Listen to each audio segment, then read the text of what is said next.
pada kesempatan kali ini saya akan menjelaskan proses persalinan. Dalam proses persalinan terdapat tahap utama persalinan. Ada 3 fase. Fase pertama itu merupakan fase pembukaan.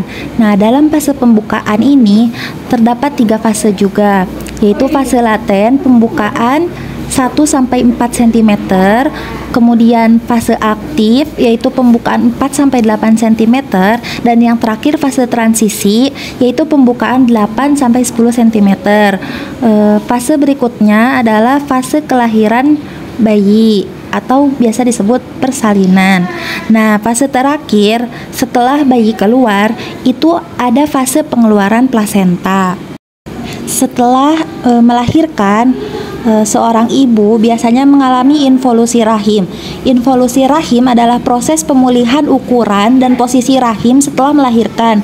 Berikut adalah tahapan involusi rahim dari hari pertama hingga hari ke-9.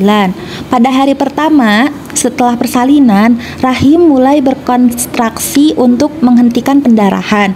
Pada hari kedua sampai ketiga, rahim mulai berkontraksi lebih kuat dan pendarahan akan berkurang. Kemudian proses penyembuhan lapisan dalam rahim dimulai.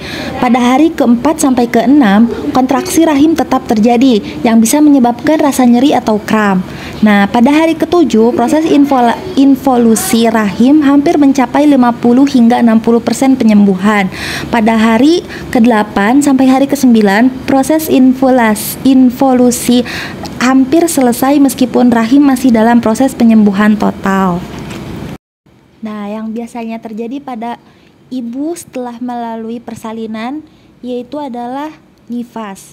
Nah, darah nifas terbagi ke dalam 4 tahapan. Pertama, lokia lubra, berlangsung 1-3 hari, berwarna merah kehitaman, volume seperti haid berat, darah keluar bersamaan dengan sisa jaringan plasenta, lanugo, dan mekonium.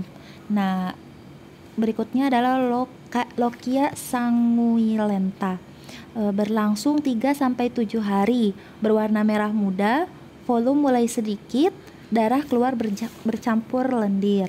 Lalu lokia serosa, berlangsung selama 7-14 hari, berwarna kuning kecoklatan, volume lebih sedikit, darah keluar mengandung sisa hormon dan sel darah putih. Terakhir adalah lokia alba, berlangsung bisa mencapai lebih dari 14 hari, berwarna putih bening, merupakan tahap pemulihan. Cairan mengandung selaput lendir serviks dan serabut jaringan yang mati. Selanjutnya adalah proses laktasi. Dimulai dari ketika bayi merasa lapar, kemudian sang ibu memberikannya ASI. Nah, terjadi rangsangan saraf pada hipotalamus, kemudian hipotalamus memberikan sinyal ke pituitari posterior. Fungsi utama dari pituitari posterior yaitu untuk menyimpan dan melepaskan 2 hormon penting yang dihasilkan oleh hipotalamus, yaitu ADH dan oksitosin. Kemudian terjadi hisapan bayi yang merangsang saraf di payudara. Nah, pada payudara terjadi kontraksi di otot, memeras ASI keluar. Nah, pada payudara itu ada duktus. Duktus merupakan saluran yang berfungsi untuk mengalirkan cairan dari satu bagian tubuh ke bagian lainnya. Kemudian ada peran penting sel alveoli, yaitu untuk proses laktasi. Kemudian peran penting sel otot, yaitu untuk memfasilitasi pengeluaran susu. Yang terakhir, kelenjar susu itu memberikan nutrisi bagi bayi dan juga melindungi mereka dari infeksi.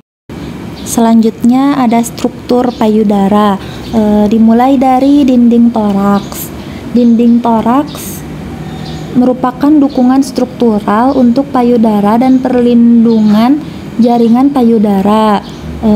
Lalu ada otot dada, yaitu fasilitas gerakan tubuh, dan membantu sirkulasi darah.